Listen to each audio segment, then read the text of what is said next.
Asenath. Between destiny and the unlikely, the beginning of a new story. Imagine a young Egyptian woman, raised in the heart of a culture full of gods, temples, and traditions. She is the daughter of an important priest, surrounded by luxury, wisdom, and power. Her name is Asenath. For many, her path would already be set: marriage to a noble Egyptian, children, status, comfort. But fate had other plans. Now imagine a foreign man, sold as a slave, falsely accused, forgotten in prison. But in the blink of an eye, he becomes the second most powerful man in Egypt, just below the pharaoh himself. This man is Joseph, and it's in this unlikely encounter between the heavens and the desert sands, between the pain of the past and the hope of the future, that a story few know is born. The story of Asenath, the woman who married Joseph of Egypt. You've probably heard of Joseph, the dreamer boy, the young man betrayed by his brothers, the slave who became a governor. But what most people don't tell is how God also worked in the life of an Egyptian woman to fulfill his promise. And that's who I want to tell you about now. Stay with me until the end of this story, because I guarantee Asenath's faith, love, and transformation may surprise you, and perhaps even inspire you.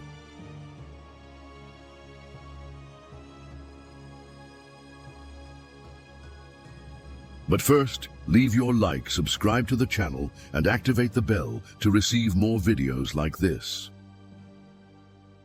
It all begins in On, also known as Heliopolis, a sacred city for the Egyptians where the sun was worshipped as a god. It was there that Potipharah, the priest of On, lived, a respected and influential man, and Asenath's father. From a young age, she was taught in the ways of Egypt, in the beliefs and rituals that were part of the temple routine. Asenath was beautiful, intelligent, and respectful. Everything pointed to her living a typical life of Egyptian nobility. But behind the gold and the perfumes, there was also a silent void, something that even the priest's dances or sacrifices before the altar couldn't fill. Meanwhile, in another part of Egypt, a young Hebrew man was about to be lifted from the dungeon. Joseph, interpreting Pharaoh's dreams with divine wisdom, was elevated to a position of honor.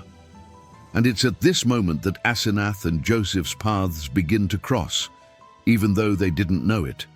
The Pharaoh, impressed by Joseph's wisdom, decides to give him not only a position, but also a new name, royal clothes, and an Egyptian wife, Asenath, the daughter of Potipharah.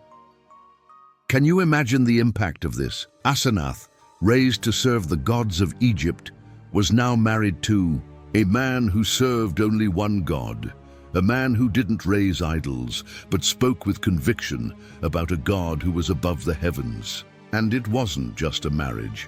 It was the beginning of a transformation, an encounter that would change the course of a nation and leave a mark on the history of Israel for generations. And from here, everything begins to change in Asenath's life.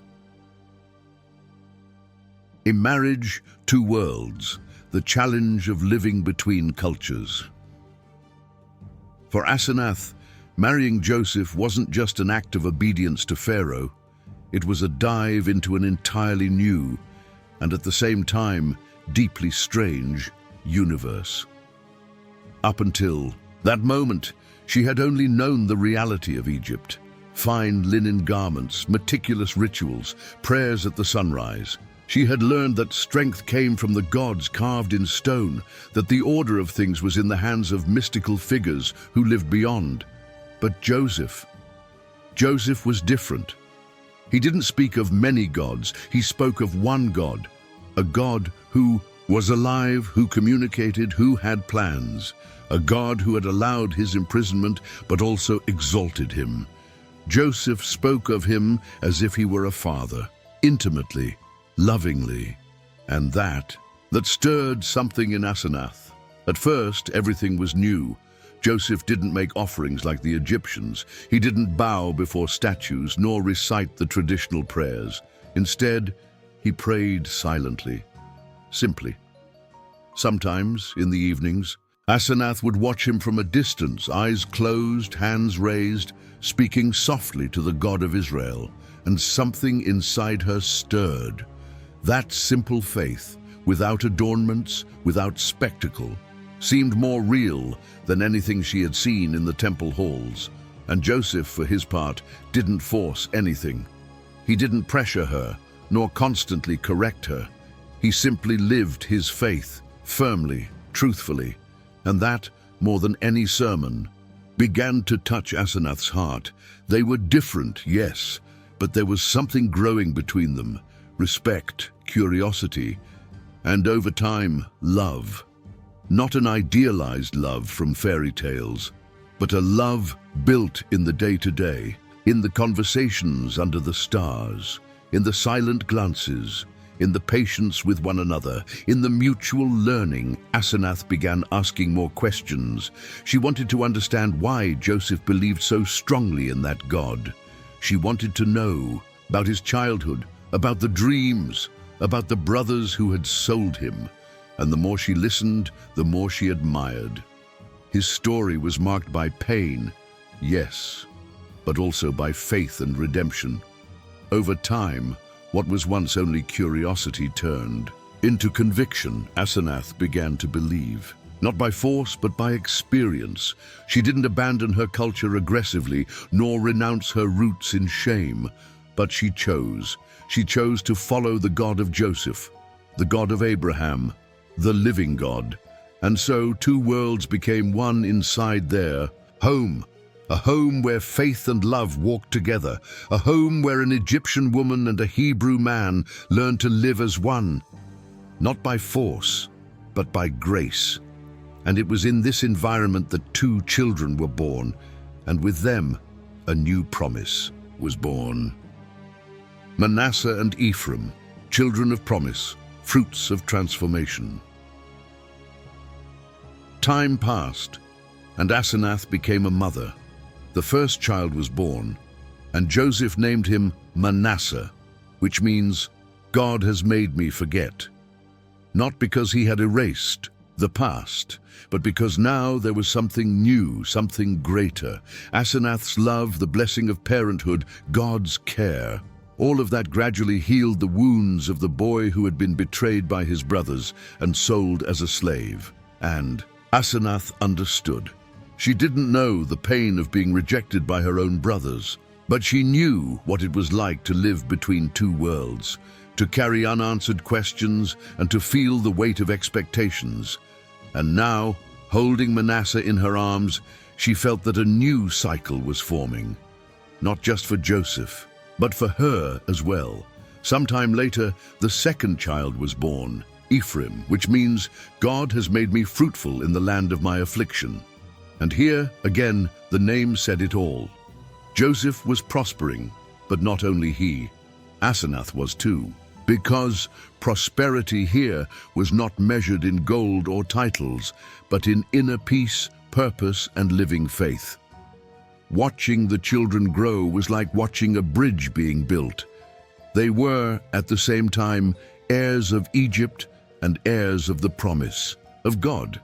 They had Egyptian blood, but their hearts were shaped by the faith of Israel, and Asenath knew what she and Joseph were building was far greater than the present. It had to do with the future of an entire people. She wasn't just Joseph's wife. She was the mother of two tribes who would one day be part of the story of Israel. And even though she may not have known the full extent of this at that moment, heaven had already written every detail. Asenath taught her children with tenderness, and Joseph guided them with wisdom, and together they formed a home where the love of God was the center. The former priest's daughter was now the wife of a man of God, and the mother of leaders chosen by the Lord. And perhaps this was the greatest miracle of all, not just Joseph's rise, but Asenath's transformation, from a woman raised among idols to a mother who gave birth to part of the divine promise. Jacob's blessing, the recognition of a legacy. The years went by, the children grew, Egypt continued to prosper under Joseph's leadership, and Asenath became a wise, respected, and admired woman. Her role in that story went beyond appearances.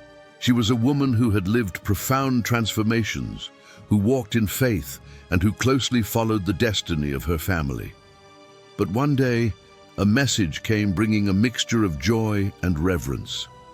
Jacob, Joseph's father, the patriarch of Israel, was nearing the end of his life, and it was at this moment that something very significant happened. Joseph took his 2 sons to meet their grandfather. The scene is simply described in the Bible, but it carries immense symbolic power. Jacob, now old with weak eyes, extends his hands over the grandsons, and there, in that silent blessing, he does something unexpected. He adopts Manasseh and Ephraim as his own sons.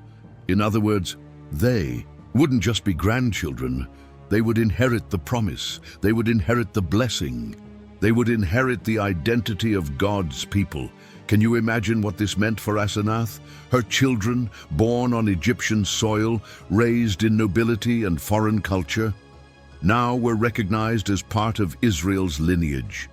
The God Joseph served, the same God she learned to love, was sealing an eternal purpose in the lives of those boys, and perhaps at that moment she remembered all the steps that had led her to that point, the day she met Joseph, the first doubts, the birth of her children, and now the blessing that made them part of something much bigger than she ever could have imagined. Jacob crosses his hands, a symbolic gesture, and places his right hand on Ephraim, the younger one, contrary to the natural order. And Joseph even tries to correct him, but Jacob responds with conviction, "I know, my son, I know." And in that moment, Asenath may have understood this wasn't about tradition, it was about destiny. Silence and eternity, the legacy of a woman, forgotten by men, remembered by God. After Jacob's blessing, the Bible goes silent about Asenath. She no longer appears in the texts. No description of her death, no speeches, no statues raised. In her honor, for many this might seem like the end of a secondary character, but for those who understand how God works, this says a lot, because Asenath didn't need titles nor fame. She lived where God placed her and did what is often invisible. Loved, believed, taught, remained. She was a stranger among the people of the promise, but her heart was embraced by God. And through her, 2 tribes were born, and centuries later, the name Ephraim still echoed among the children of Israel, and with it the reflection of a woman who decided to believe. You see, many times we think we're only remembered when we do something grand, when we show up, when we shine. But Asenath shows us that the true legacy is born in the everyday, in the silence of choices, in love that doesn't require a stage. She wasn't perfect.